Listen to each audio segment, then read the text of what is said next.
আর কি হবে কিছু বোঝা যাচ্ছে না। আমরা এত এত বড় বড় জায়গা নিয়ে কি করে চালাবো সংসার, কি করে লেবারকে দেবো, কি করে স্টাফকে দেবো, আমরা বুঝতে পারছি না। হাসিনার পতনের পর বাংলাদেশিদের ভিসা দেওয়া বন্ধ করে দিয়েছে ভারত সরকার। এতে বিরাট ক্ষতির মুখে পড়েছে কলকাতায় হোটেল মোটেল।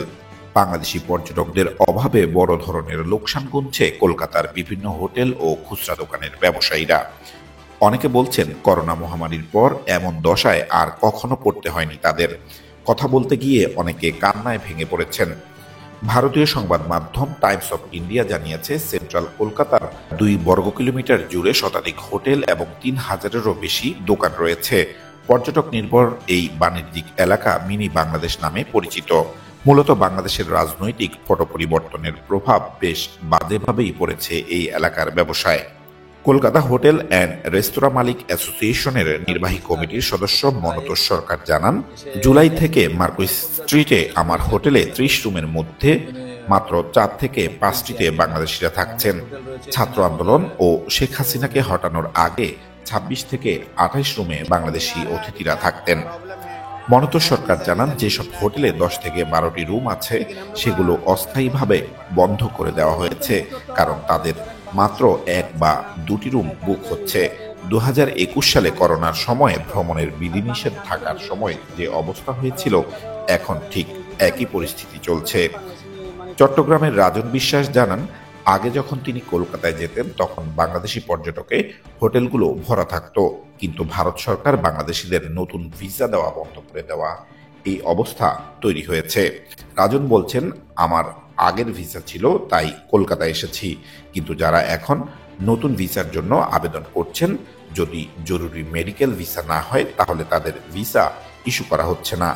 খুব সম্ভবত বাংলাদেশের অস্থিতিশীল পরিস্থিতির জন্য ভারত চিন্তিত।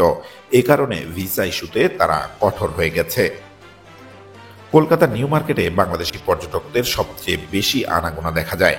কলকাতার অস্থায়ী মানুষের চেয়ে বাংলাদেশি পর্যটকরাই এখানে বেশি আসেন। কিন্তু এখন বাংলাদেশিরা না থাকায় নিউ মার্কেটের ব্যবসায়ীরা অনেকটাই হতাশ হয়ে পড়েছেন। তারা বলছেন, যদি ভারত সরকার বাংলাদেশিদের ভিসা প্রদানের এমন কড়াকড়ি অব্যাহত রাখে এবং এটি কয়েক বছর চলে, তাহলে তাদের এই ক্ষুদ্র ব্যবসা পুরোপুরি ধ্বংস হয়ে যাবে। নিউ মার্কেটের চকোনাট নামের একটি দোকান কর্তৃপক্ষ জানায়, তাদের বিক্রি দিনে প্রায় 3.5 লক্ষ টাকা কমে গেছে।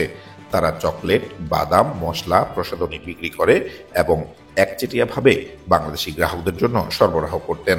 দোকানটির মালিক মোহাম্মদ শাহাবুদ্দিন বলেন, শুধু মেডিকেল ভিসায় আসা কয়েকজন গ্রাহকই এখন তাদের দোকানে আসেন, কিন্তু ভ্রমণকারী বা নিউ মার্কেট থেকে পণ্য কিনে ঢাকায় বিক্রি করতেন, তাদের আনাগোনা পুরোপুরি বন্ধ হয়ে গেছে। 124 বছরের পুরনো প্রসাধনীর দোকান রয়্যাল স্টোরের 5ম প্রজন্মের মালিক অজয় শ বলেন, পরিস্থিতি শুধু আমাদের দোকানের জন্য নয়, পুরো বাজারের জন্যই ভয়াবহ।